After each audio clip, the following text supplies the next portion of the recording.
नमस्कार दोस्तों, बिहार स्पेशल की सीरीज में हम आज पढ़ेंगे बिहार का प्राचीन इतिहास। BPSC civil service exam YouTube channel में आपका हार्दिक स्वागत है। आज हम पढ़ेंगे बिहार का प्राचीन इतिहास और इसके बाद आएगा बौद्ध धर्म। बौद्ध धर्म में प्राचीन इतिहास में हम मौर्य काल पढ़ेंगे, पूरा पाषाण काल पढ़ेंगे और इसके बाद हम पढ़ेंगे बौद्ध धर्म। अब आगे भी इसके आगे वीडियो ऐसे ही क्रम में आते जाएंगे। वीडियो बहुत अच्छा बनेगा, उम्मीद है, और आपको पसंद भी आएगा। तो वीडियो को लाइक और सब्सक्राइब जरूर कीजिएगा। आइए आगे चलते हैं, वीडियो में देखते हैं प्राचीन भारत का इतिहास।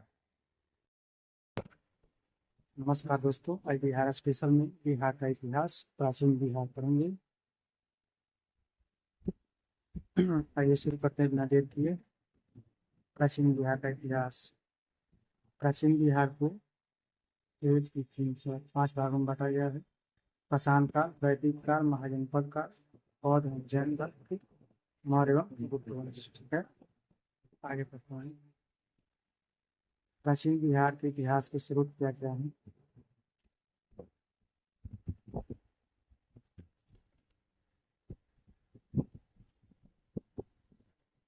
प्राचीन बिहार के इतिहास को जानने के लिए 2 प्रकार के स्रोतों का उपयोग किया गया है, पुरातात्विक एवं साहित्यिक स्रोत।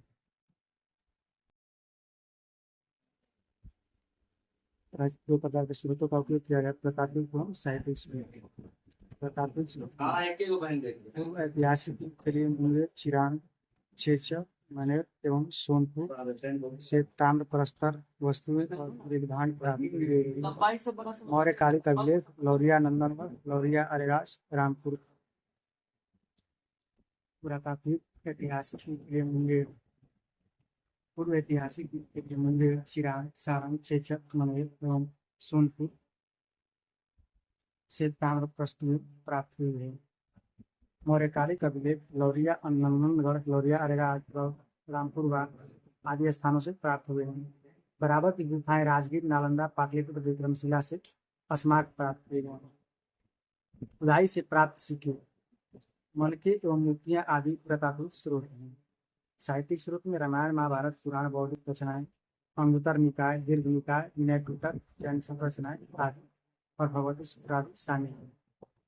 इसके अतिरिक्त यात्रियों के विवरण जैसे मेगास्थनीज, इंडिका, फाइयान, सांग के यात्रा वृत्तांत इत्यादि सब मतलब इस स्रोत है। साहित्यिक स्रोत के कौन कौन से स्रोत हैं, इससे बिहार के बारे में हमें जानकारी मिलती है।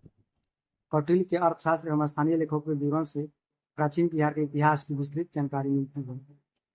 आगे आते हैं पाषाण काल।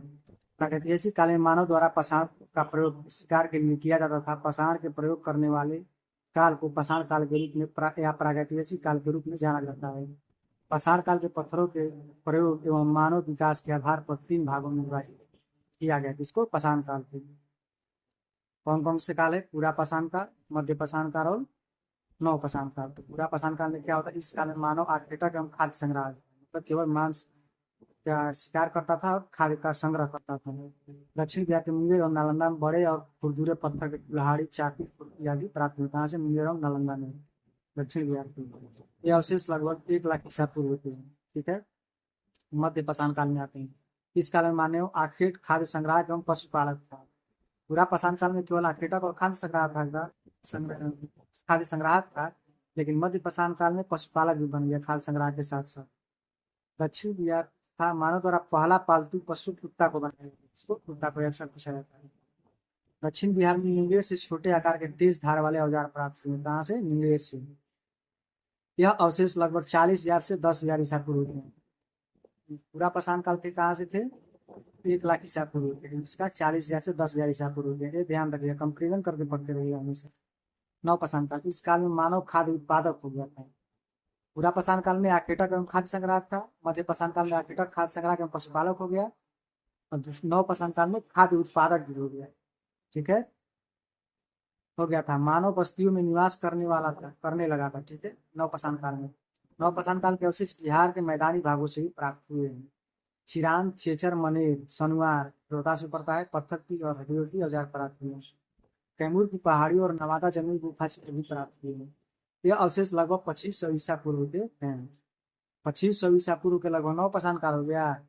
40,000 से 10,000 मध्य पाषाण काल है। 1 लाख ईसा पूर्व के पूरा पाषाण काल हो गया। नवपाषाण काल के बाद आता है ताम्रपाषाण काल। सियान, सोनपुर, ताराडीह, छेछर, मनेर, मनुआर आदि से ताम्रपाषाण काल के अवशेष मिले हैं। इस बात का ध्यान रखिएगा कि जहाँ नवपाषाण काल के मिल गए अवशेष पूरा पाषाण काल वहां पे ताम्रपाषाण तक के अवशेष मिलते हैं। लेकिन ताम्रपाषाण तक आते आते अवशेष मिलने के क्षेत्रों में वृद्धि होती है धीरे धीरे। क्योंकि शुरुआत में केवल पूरा पाषाण काल में मुंगेर और नालंदा में मिले, और ताम्रपाषाण काल आते आते क्षेत्र विस्तारित होता गया। तो चिरान में आप कह सकते हैं कि पूरा पाषाण से लेकर ताम्रपाषाण तक के अवशेष मिले हैं, और सनुआर में नवपाषाण काल और ताम्रपाषाण काल के अवशेष मिले हैं। आगे पढ़ते हैं। इस काल में पत्थर के औजार के अतिरिक्त ताम्रपाषाण के अवशेष भी प्रमाण मिलते हैं। क्या बोला? पत्थर के औजार के अतिरिक्त ताम्र के अवशेष मिलते हैं। इस बात का ध्यान रखिएगा विशेष तौर पे। फिर से एक बार दोहरा रहा हूँ, जहाँ पे पूरा पाषाण काल के अवशेष मिले हैं वहां पे ताम्रपाषाण काल के अवशेष अवश्य रूप से मिले हैं। हालांकि ताम्रपाषाण काल में अवशेष मिलने के क्षेत्र में वृद्धि हुई है। अब आ गए हैं वैदिक काल। आर्यों द्वारा स्थापित सभ्यता के वैदिक सभ्यता कहा जाता है, क्योंकि इस सभ्यता का इतिहास वेदों पर आधारित है। इसके द्वारा आर्यों द्वारा स्थापित सभ्यता को वैदिक सभ्यता कहा जाता है। इस सभ्यता का वेदों पर आधारित है सभ्यता। ठीक है। वैदिक सभ्यता दो वर्गों में विभाजित है, पूर्व वैदिक काल और उत्तर वैदिक काल। पूर्व वैदिक काल 1500 से 1000, उत्तर वैदिक काल 1000 से 600 ईसा पूर्व। अब देखिए, इसके पीछे जो है ताम्रपाषाण काल था वो 10,000 ईसा पूर्व था। इसके पीछे जो नवपाषाण काल था वो 25,000 ईसा पूर्व था। तो नवपाषाण काल के पहले था मध्यपाषाण काल, वो था 40,000 से 25,000 ईसा पूर्व। अब उसके पीछे था 1,00,000 ईसा पूर्व पूरा पाषाण काल। इस तरह क्रम में रखिएगा। उत्तर पाषाण काल, उत्तर वैदिक काल 10,000 से 600 ईसा पूर्व। अब पूर्व वैदिक काल में क्या क्या था? पूर्व वैदिक सभ्यता ऋग वैदिक सभ्यता का विस्तार बिहार क्षेत्र में नहीं था। उत्तर वैदिक काल में आर्यों का विस्तार गंडक नदी तट के बिहार के क्षेत्र में हुआ। बिहार के भौगोलिक क्षेत्र की प्रथम चर्चा शतपथ ब्राह्मण में मिलती है, ध्यान रखिएगा। बिहार के भौगोलिक क्षेत्र की प्रथम चर्चा शतपथ ब्राह्मण में मिलती है। इसमें बिहार की चर्चा विदेह के रूप में की जाती है, जो तिरहुत मिथिला के क्षेत्र को दर्शाता है। ऋग्वेद में बिहार को कीकट या वरात से संबोधित किया जाता है। किससे? कीकट या वरात से संबोधित किया जाता है। तो क्या होता है? ऋग्वेद में बिहार को कीकट या वरात से संबोधित किया जाता है। ठीक है, ये हो गया। वराह पुराण में कीकट को अपवित्र प्रदेश कहा जाता है। किसको? कीकट को अपवित्र प्रदेश। इस तरह से बिहार को भी अपवित्र प्रदेश वराह पुराण में, इसमें वराह पुराण में कहा गया। ठीक है। अब आगे आते हैं। प्रारंभ महाजनपद कहलाते हैं। प्रारंभ में छोटे छोटे कबीले राजनीतिक केंद्र होते थे। ठीक है।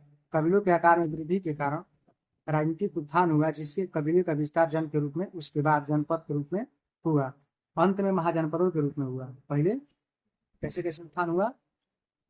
तो प्रारंभ में छोटे छोटे कबीले हुए, कबीले के बाद आए जन। ठीक, कबीलों का विस्तार जन, पहले कबीला हुआ, उसके बाद हुआ जन, जन के बाद हुआ जनपद। ठीक है, जनपद बने महाजनपद के रूप में। कबीला, जन, जनपद और महाजनपद। इन महाजनपदों का विस्तार उत्तर भारत, पश्चिम भारत और मध्य भारत में हुआ। दक्षिण भारत में मात्र एक महाजनपद का प्रमाण मिलता है। इसमें दक्षिण भारत में मात्र एक महाजनपद का प्रमाण मिलता है। महाजनपद ही भारत में राजनीतिक उत्थान का केंद्र बिंदु बना। बौद्ध ग्रंथ के अनुसार अंगुत्तर निकाय एवं जैन ग्रंथ के अनुसार भगवती सूत्र। ठीक है, अंगुत्तर निकाय एवं जैन ग्रंथ के भगवती सूत्र में 16 महाजनपदों की चर्चा मिलती है। ये हमेशा पूछा जाता है किसमें? अंगुत्तर निकाय और भगवती सूत्र में। किसमें? 16 महाजनपदों की चर्चा मिलती है। आगे आते हैं। इन 16 महाजनपदों में कौन कौन से थे? पहले मगध की राजधानी त्रिपुरा थी। मगध की राजधानी त्रिपुरा थी। पटना, नालंदा और गया के क्षेत्र आते थे। अंग की राजधानी चंपा थी, बिहार के भागलपुर और मुंगेर के क्षेत्र आते थे। और बज्जी थी, बज्जी की राजधानी वैशाली थी, बिहार के वैशाली और मुजफ्फरपुर से शामिल थे। काशी की राजधानी वाराणसी थी, उत्तर प्रदेश के वाराणसी में आता था। कौशल श्रावस्ती उत्तर प्रदेश की खाई आबादी। मल की कुशीनारा उत्तर प्रदेश के देवरिया। वत्स की कौशाम्बी उत्तर प्रदेश के प्रयागराज। पुरु के इंद्रप्रस्थ दिल्ली में आता है। पांचाल अधीक्षक उत्तर प्रदेश के बरेली बरानी में। सूरसेन मथुरा उत्तर प्रदेश के मथुरा में। चेदी शक्तिमती और अवंती उज्जैन। मत्स्य के विराटनगर। तो बिहार में इसमें से केवल 2 ही आते थे, अंगवज्जी और मगध, 3 आते थे। ठीक है, अंगवज्जी और मगध, ये 3 क्षेत्र हैं, 3 महाजनपद बिहार के अंतर्गत शामिल थे उस समय। आगे आते हैं। मत्स्य की राजधानी विराटनगर है, राजस्थान में पड़ता है। असमत की कोटली महाराष्ट्र के तेलंगाना क्षेत्र में। कम्बोज का हाटक पश्चिमी पाकिस्तान और पूर्वी घाट। गंधार का तक्षशिला। तो 14 महाजनपद भारत में थे और 2 महाजनपद भारत से बाहर के थे। दूसरी बात कि 3 महाजनपद जो है बिहार में थे। कितने? 3 महाजनपद बिहार में। कौन कौन? कच्छी, मगध और अंग। ये 16 महाजनपद बिहार में थे। ठीक है, अब आगे आते हैं। वज्जी संघ एवं महाजनपद। वज्जी संघ 8 राज्यों का संघ था। ठीक है, वज्जी 8 राज्यों का संघ था, जिसे अटकुल कहा जाता था। वज्जी, लिच्छवी, ज्ञात्रिक, विदेह, उग्र, भोग, पुरु तथा इक्वाक्षु। इन 8 को याद रखिएगा, इनमें से किसी को भी ऑप्शन में देकर के पूछ सकता था। कौन कौन था? वज्जी, लिच्छवी, ज्ञात्रिक, विदेह, अंग, भोग, पुरु तथा इक्वाक्षु।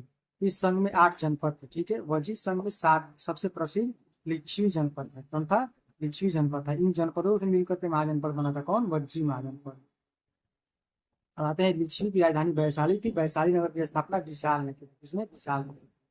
लिच्छवी के अतिरिक्त मिथिला में विदेह तथा कुंदग्राम के ज्ञात्रिक वज्जी संघ प्रमुख जनपद थे। वज्जी संघ लिच्छवी को विश्व का प्रथम गणतंत्र की संज्ञा दी गई। इसको? वज्जी संघ को लिच्छवी प्रथम गणतंत्र की संज्ञा दी गई।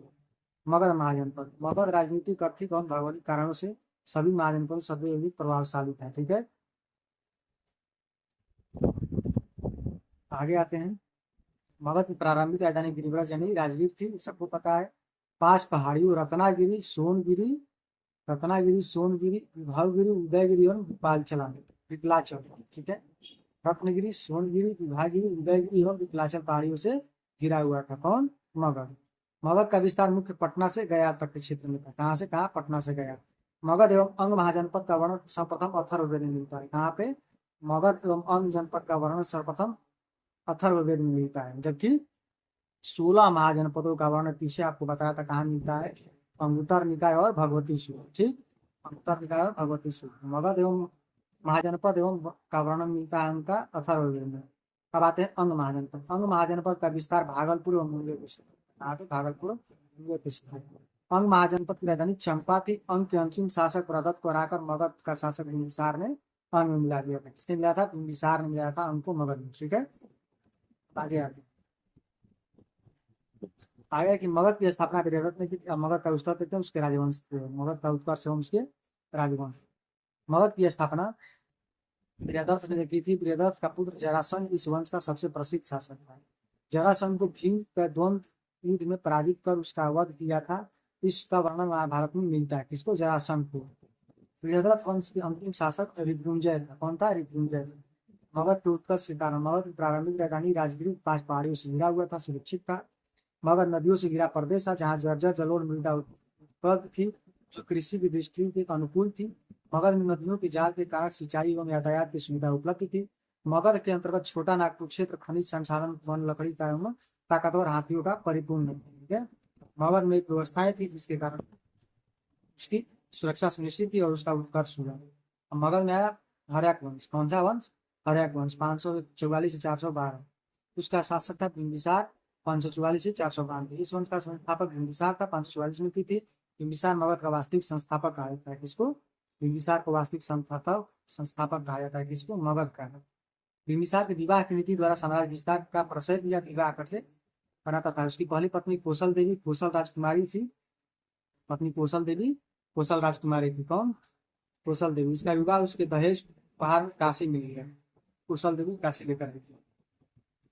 उसकी दूसरी पत्नी चलना थी। देख रहे हो, मतलब कि बिहार पहले ही से दहेज लेने में आगे था। बाद दहेज मांग लिया, क्षेत्र पूरा जमीन पैसा वैसा नहीं, दहेज में क्षेत्र मांग लिया। उसकी दूसरी पत्नी चलना थी। चलना लिच्छवी के राजा चेटक की पुत्री थी। इससे जो द्वंद्व चल रहा था वो खत्म हो गया। उसकी तीसरी पत्नी छेवा पंजाब से मतलब राजकुमारी थी। तो इससे भी मतलब युद्ध वाला क्षेत्र खत्म हो गया। इससे मतलब प्रगाढ़ संबंध बन गए। इसीलिए शादी भी किया था, प्रगाढ़ संबंध बना रहे। बिंबिसार ने अवंती के शासक चंद्रप्रभु के साथ मैत्री संबंध बना लिया था। मैत्री संबंध बना लिया तो इधर से भी दुश्मनी खत्म हो गई। बिंबिसार ने चंद्रप्रभु के उपचार के लिए अपने राजवैद्य जीवक को दिया था। किसने? बिंबिसार ने जीवक को दिया था। बिंबिसार की हत्या 452 ईस्वी में उसके पुत्र अजातशत्रु ने कर दी। कौन? अजातशत्रु। 452 से 460 ईस्वी के बीच शासक बनकर रहा था। आगे आते हैं। अजातशत्रु के विचार के बाद हर्यक वंश का शासक बना, उसका वास्तविक नाम कुणित था। बिंबिसार वंश एवं बिंबिसार एवं कोसल देवी की मृत्यु के बाद कोसल के राजा प्रसेनजीत ने काशी वापस ले लिया। बिंबिसार एवं कोसल देवी की मृत्यु के बाद कोसल के राजा प्रसेनजीत ने काशी वापस ले लिया, जिस कारण प्रसेनजीत के संघर्ष अजातशत्रु से हुआ था। अजातशत्रु से हुआ था मतलब कलश उत्तर माई उम्र में हमारा जगह क्षेत्र दे दे, लेकिन कलश की नाम नहीं दे युद्ध कर दिया सोकरा संगे कलश ना हमारे बाबूजी कमल बनाता है तुम कहा कि नहीं नहीं कलश कर संगे युद्ध हो गई। अजातशत्रु ने प्रसेनजीत को पराजित करके जीत लिया फिर से। बाद में अजातशत्रु का विवाह प्रसेनजीत की पुत्री वजीरा से हो गया। तो बिहावे कर खातिर कर कहता कि राजा से हमारे बेटिया के ब्याह हो गया। जब जो राजा क्षमा करो चलो आगे चलो। अजातशत्रु ने वज्जित संघ को मल्लों को पराजित किया। अजातशत्रु ने वज्जित संघ एवं मल्लों को पराजित कर दिया था। अजातशत्रु प्रारंभ में जैन धर्म को मानता था, बाद में उसने बौद्ध धर्म को अपना लिया।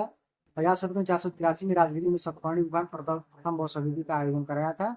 आपको पता होगा इसी समय महात्मा बुद्ध की मृत्यु हो गई थी, जिसके कारण 483 ईस्वी में प्रथम बौद्ध संधि का आयोजन किया गया। उसके बाद है उदयन। श्रीहरि अनुसूचियों के अनुसार 460 ईस्वी में उदयन ने अपने पिता अजातशत्रु की हत्या कर दी थी। साला बकरे के मार के रखा माफ करिएगा साला साला। उदयन एवं उदयन ने अपनी राजधानी राजगिरी से पाटलिपुत्र लाया था। सोन एवं गंगा नदी के साथ पाटलिपुत्र को पहली राजधानी किसने बनाया? उदयन ने बनाया था।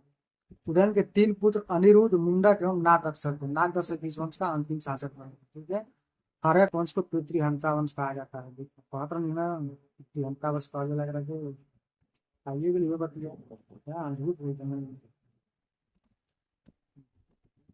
आगे। हर्यक वंश के बाद आया शिशुनाग। शिशुनाग ने हर्यक वंश की जगह शिशुनाग वंश की स्थापना की थी। कब? 412 ईस्वी। शिशुनाग वंश वैशाली को राजधानी बनाया। नहीं फिर उधर चले जाते हैं, उसके अवशेष पे नहीं रहेंगे। शिशुनाग ने अवंती के राजा अवंतीवर्धन को पराजित कर अवंती को मगध में मिला लिया था। इसके अतिरिक्त शिशुनाग ने वत्स एवं कौशाम्बी को भी मगध में शामिल कर लिया था। शिशुनाग ने अवंती, वत्स और कौशाम्बी 3 जगह को शामिल कर लिया।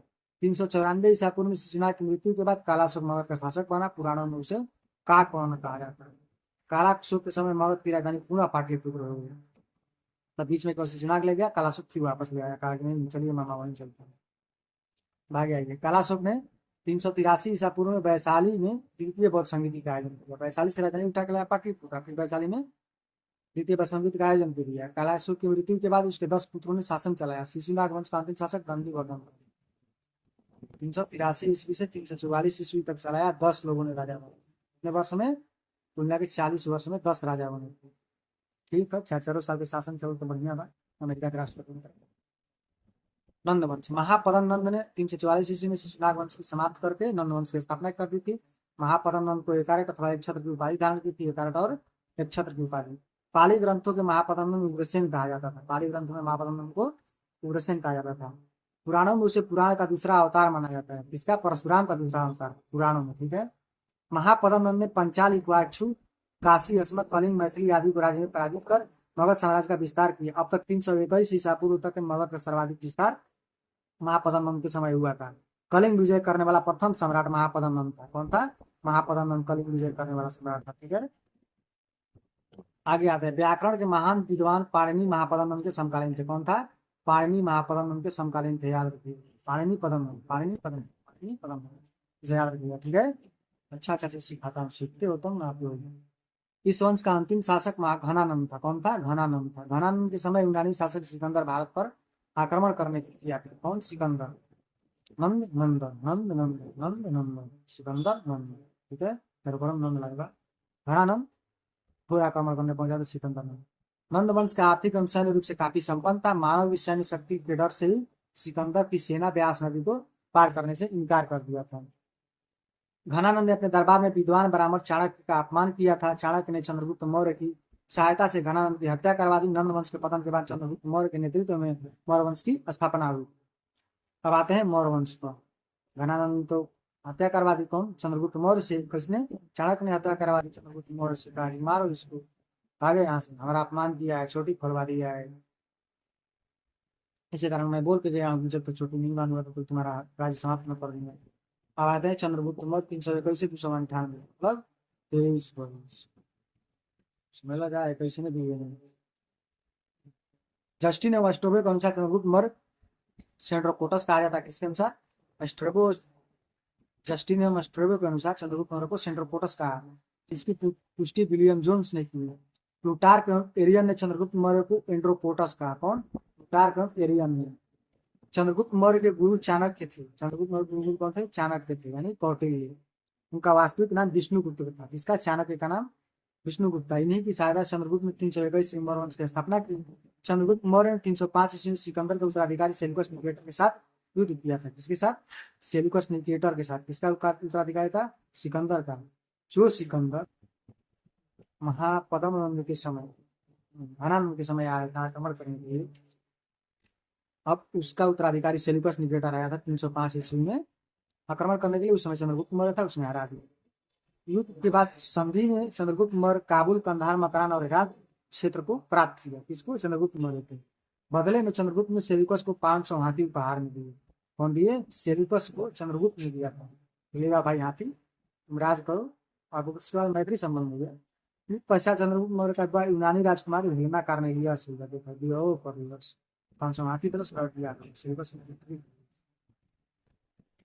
सेल्यूकस ने चंद्रगुप्त मौर्य के दरबार में मेगास्थनीज को भेजा था, मतलब मौर्य संगे वो कलश के लिए जो नौकर हुए नौकरवा भारत के सबसे बड़ा वर्णन करने वाला इतिहास लिखा है, जिसमें मौर्य साम्राज्य से लेकर आगे के साम्राज्यों की चर्चा है। तब पूरा पाषाण काल का एकमात्र ऐसा प्रमाण है जो लिखित रूप में और सत्य पर आधारित है था। इसका तथ्यात्मक पुष्टि सबने किया। चंद्रगुप्त मौर्य साम्राज्य का विस्तार उत्तर में हिंदुकुश पर्वत से इराक तक, दक्षिण में कर्नाटक से पश्चिम में सौराष्ट्र तक तथा पूर्व में बंगाल तक। ठीक है, हिंदुकुश पर्वत से लेकर ईरान तक, दक्षिण में कर्नाटक तथा पश्चिम में सौराष्ट्र तथा पूर्व में बंगाल तक था। चंद्रगुप्त मौर्य के शासन में अंतिम वर्षों में प्रारंभ 12 वर्षों का भीषण काल पड़ा। अंतिम वर्षों में चंद्रगुप्त मौर्य ने अपनी राजगद्दी त्याग कर श्रवण बेलगोला कर्नाटक के चंद्रगिरी पर्वत तपस्या करने चला गया था। इसको बंद कर देते रहता है। तो शासन काल के 12 वर्षों में भीषण काल पड़ा। उसके बाद युद्ध पर गई चला गया कर्नाटक। कर्नाटक के श्रवण बेलगोला ने उदयगिरी पर्वत पर तपस्या करने चला गया। चंद्रगुप्त मौर्य जैन धर्म को मानता था। 298 ईसा पूर्व जैन उपासपति से संलेखना द्वारा अपने प्राण त्याग दिए, मतलब भूखे प्यास रह के प्राण त्याग दिए। अब नहीं दुनिया बहुत मार किया था, पाप में नहीं चला गया तुम्हारा। अब आगे आते हैं बिंदुसार 298 से 272, 298 से 272। इसका भी था मतलब अब मान लीजिए 26 साल हो गए, 23 साल के 26 साल के। बिंदुसार चंद्रगुप्त मौर्य के उत्तराधिकारी था। उसे अमित्रघात या सिंहसेन के नाम से जाना जाता था। स्ट्रेबो के अनुसार सीरिया के राजा एंटियोकस ने डायमेकस नाम के राजदूत के बिंदुसार के दरबार में आया था। इसका? सीरिया के राजा एंटियोकस ने डायमेकस नामक राजदूत भेजा था। एंटियोकस डायमेकस तो कुछ ज्यादा नहीं थे, लेकिन सीरिया के राजा रहे। बिंदुसार के दरबार में मिस्र के राजा टॉलमी फिलाडेल्फ ने डायनोसियस नामक राजदूत भेजा था। देखा डायमेकस डायनोसियस हो गया। बिंदुसार ने तक्षशिला में विद्रोह को दबाने के लिए अपने पुत्र अशोक को भेजा था। आगे दबाने के लिए यहाँ पे तक्षशिला में। बिंदुसार आजीवक संप्रदाय का अनुयायी था। आजीवक के संप्रदाय के संस्थापक मोखलीपुत्र घोषाल थे। अब इसके बाद आता है अशोक। बिंदुसार की मृत्यु के 4 वर्षों बाद अशोक ने मौर्य वंश गद्दी पर बैठा। इससे पूर्व वह उज्जैन का राज्यपाल था। पुराने में अशोक को अशोक वर्धन कहा गया है। क्या कहा गया है? अशोक वर्धन। मास्की एवं गुजरा के अतिरिक्त तेनूर एवं गोला अभिलेख में अशोक नाम का उल्लेख मिलता है। सिंगली अनुश्रुतियों के अनुसार अशोक ने 99 भाइयों की हत्या कर, हालांकि अन्य स्रोतों में इसकी पुष्टि नहीं होती है।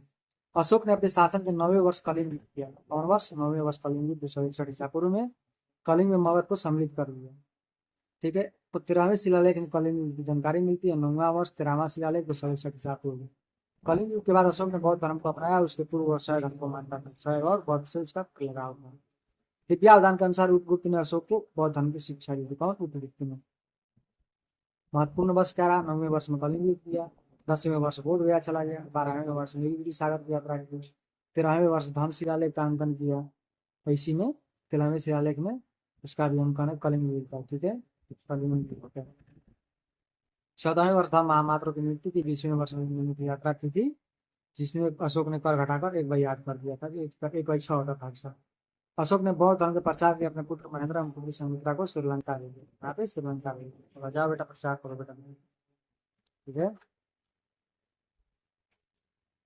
अब आते हैं, अशोक ने तीसरी बौद्ध संगीति का आयोजन पाटलिपुत्र में कराया।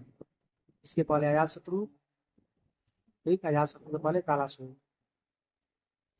ठीक है।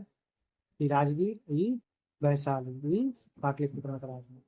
अशोक लगभग 37 वर्षों से शासन किया। उसकी मृत्यु 232 ईसा पूर्व में हुई। अशोक के बाद उसके 10 उत्तराधिकारियों ने शासन किया था। बड़ा है ये उत्तराधिकारी: कुणाल, बुद्धिपाल, इंद्रपाल, दशरथ, संप्रति, देववर्धन, शतनु, बृहदारथ थे।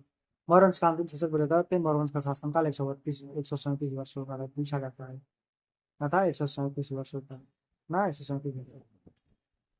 मौर्य काल में केंद्रीय प्रशासन की स्थापना की गई। इस व्यवस्था में राजा संपूर्ण व्यवस्था के शीर्ष पर होता था। राजा में प्रशासनिक, सैनिक एवं न्यायिक प्रणाली शक्ति निहित थी, ठीक है। मौर्य काल के साम्राज्य का विभाजन देश, प्रांत, विषय, ग्राम में किया जाता था। इसमें देश, प्रांत, विषय और ग्राम में किया जाता था। केंद्रीय प्रशासन में राजा के सहयोग के लिए अमात्य एवं तीर्थ होते थे। कौटिल्य के अनुसार प्रमुख तीर्थों की आधिकारिक संख्या 18। समाहर्ता राजस्व विभाग संभालता था। संविधाता राजकीय विभाग संभालता था। शिक्षाध्यक्ष कृषि विभाग संभालता था। पनवाध्यक्ष वाणिज्य विभाग संभालता था। अपठलाध्यक्ष महालेखाकार संभालता था। सेनापति सैन्य विभाग संभालता था। कौटिल्य ने मौर्य शासन के संबंध में सप्तांश किया। उसके अनुसार एक राज्य 7 परस्पर तत्वों पर निर्भर था: स्वामी, अमात्य, जनपद, दुर्ग, कोष, दंड और मित्र के सहयोग से चलता था। आगे आते हैं, मौर्य काल में 4 प्रकार की सेना रखी जाती थी: पैदल सेना, जिसके पात्याध्यक्ष कहा जाता था; हाथी सेना, हस्ताध्यक्ष कहा जाता था; घुड़सवार सेना, अश्वाध्यक्ष कहा जाता था; रथ सेना, रथाध्यक्ष कहा जाता था। न्याय व्यवस्था में राजा के अधीन थी, लेकिन राजा के बाद न्याय व्यवस्था न्यायाधीश द्वारा देखा जाता था। न्याय व्यवस्था 2 भागों में विभाजित थी: धर्मस्थयी दीवानी न्यायालय, कंटक शोधन फौजदारी न्यायालय। ये वर्तमान में भी चली आ रही है व्यवस्था, लेकिन पहले धर्मस्थयी और कंटक शोधन कहा जाता था। आगे आते हैं, गुप्तचर व्यवस्था के अधीन प्रमुख गुप्तचरों को गुड़ पुरुष कहा जाता था। किसको? प्रमुख गुप्तचरों को गुड़ पुरुष कहा जाता था। अर्थशास्त्र में जासूसों को चर कहा गया है। गुप्तचर व्यवस्था 2 प्रकार की थी: संस्था एक स्थान पर रहकर, संचरा घूम घूम कर गुप्तचर कार्य करते थे। संचरा यानी संचार करते रहती थी, जो घूम घूम कर करती थी, इसीलिए उसको संचरा कहा जाता है। अब आगे आते हैं, मौर्य प्रशासन 5 प्रांतों में विभाजित था। प्रांत का शासन राजकुमारों द्वारा संचालित किया जाता था। उदाहरण के लिए अवंती का राज्यपाल अशोक हुआ करता था। तो 5 प्रांत में विभाजित था, जिसके संचालन राजकुमार द्वारा संचालित किया जाता था। उत्तरा पक्ष तक्षशिला, दक्षिणा पथ स्वर्णगिरी, प्राच्य यानी पूर्वी पाटलिपुत्र में था, अवंती उज्जैनी में थी, कलिंग तोसल्ली में था, ठीक है। आगे आते हैं, प्रांतों का विभाजन विषय के रूप में किया जाता था। विषय का प्रधान विषयपति कहलाता था, ठीक है, या प्रदेशी कहलाता था। विषयों का विभाजन ग्राम के रूप में किया जाता था। ग्राम का प्रधान ग्रामीण कहलाता था। 10 गांवों के समूह को गोप कहा जाता था। तो ग्राम, गोप और विषयपति 3 हो गया। ग्राम, गोप, विषयपति, उसके बाद प्रांत, प्रांत के बाद महाजनपद, ठीक है। ऐसे 1 2 3 4 5 विभाजित हो गया, ठीक है। नगर प्रशासन का संचालन 6 समितियों द्वारा किया जाता था। मेगास्थनीज के अनुसार सभी समितियों में 5 अस्थायी सदस्य होते थे। 6 समिति, 5 सदस्य, पूरे 30 हो गया, ठीक है। प्रथम समिति कारीगरों द्वारा, द्वितीय समिति विदेशियों की देखभाल करती थी, तृतीय समिति जन्म एवं मृत्यु पंजीकरण, चतुर्थ समिति वाणिज्य व्यापार, पंचम समिति कारीगर द्वारा उत्पादित माल की बिक्री देखती थी, षष्ठम समिति व्यापार पर चुंगी वसूलती थी। नगर के बोर्ड के सदस्य नगर के साफ सफाई, सार्वजनिक भवन की देखभाल कार्य करते थे। इन्हें अष्टोनोमोई कहा जाता था। किसको? बोर्ड सदस्य को, नगर के। अर्थव्यवस्था, मौर्य काल में राजकीय आय का स्रोत कृषि, उद्योग, व्यापार था। सर्वाधिक आय कृषि से प्राप्त होती थी। कृषि पर 1/6 कर लगता था। सरकारी भूमि को स्वतः भूमि कहा जाता था, ठीक है। उद्योग एवं व्यापार से 1/10 कर प्राप्त किया जाता था। भूमि से 1/6। मौर्य काल में सबसे प्रमुख व्यापारी बंदरगाह भड़ोच था, गुजरात में स्थित था, ठीक है। करों की चोरी के संदर्भ में मृत्यु दंड का प्रावधान था। कर अगर चोरी किया जाता तो। सामाजिक व्यवस्था, कौटिल्य के अनुसार मौर्यकालीन समाज ब्राह्मण, क्षत्रिय, वैश्य एवं शूद्र 4 वर्णों में विभाजित था। उत्तर वैदिक काल में वर्ण का स्पष्ट विवरण मिलता है हमको धर्म युग में। इसको और कुछ युग बोला जाता है, वैदिक काल में मतलब मिलता है। मेगास्थनीज के अनुसार मौर्य काल समाज 7 वर्णों में विभाजित था: दार्शनिक, किसान, पशुपालक, कारीगर, सैनिक, निरीक्षक और सभापति। कौटिल्य के अनुसार दास प्रथा का प्रचलन था, जबकि मेगास्थनीज ने दास प्रथा के प्रचलन को स्वीकार नहीं किया है। कौटिल्य ने किया है। मौर्यकालीन समाज में महिलाओं की स्थिति अच्छी थी, लेकिन वेश्यावृत्ति के प्रमाण भी मिलते हैं। इस काल में वेश्यावृत्ति करने वाली महिलाओं को रूपा जीवा कहा जाता है। क्या कहता है? रूपा जीवा। मौर्य काल में मौर्य काल के दौरान ताकतवर केंद्रीय सत्ता के अधीन विभिन्न कला रूपों का स्थापत्य कला एवं मूर्ति कला का विकास हुआ। एक कला 2 रूपों में विकसित हुई: राजकीय संरक्षण में विकसित कला एवं को राजकीय कला कहा जाता था। स्थानीय कलाकारों द्वारा विकसित कला को लोक कला कहा जाता था। राजकीय कला के अंतर्गत स्थापत्य कला का विकास सर्वाधिक हुआ था। स्थापत्य कला में राजप्रसाद, स्तंभ, स्तूप, गुहा, विहार प्रमुख थे। राजकीय कला के अंतर्गत मूर्ति कला, स्तंभों के ऊपर मूर्ति एवं स्वतंत्र रूप से निर्मित मूर्तियों का निर्माण किया जाता था। लोक कला कला रूप यक्षिणियों की मूर्ति एवं जैन तीर्थंकरों की मूर्ति मिली है। इन मूर्तियों का निर्माण बलुआ पत्थर से किया गया। इसका प्रमुख उदाहरण दीदारगंज का पटना में था। चमार ग्रहणी यक्षिणी की मूर्ति है। इसकी सर्वाधिक लोहानीपुर पटना से जैन तीर्थंकर की मूर्ति भी प्राप्त हुई है। अब आते हैं, यहाँ से इसको बंद करते हैं। अब आगे आएंगे, हम बौद्ध धर्म पढ़ेंगे। बौद्ध धर्म के बाद आगे पढ़ेंगे। और यह वीडियो अगर आपको अच्छा लगे तो चैनल को लाइक करें और सब्सक्राइब करें। ध्यान रखें, वीडियो बहुत अच्छा होगा तो जरूर वीडियो को लाइक कीजिएगा और सब्सक्राइब कीजिएगा।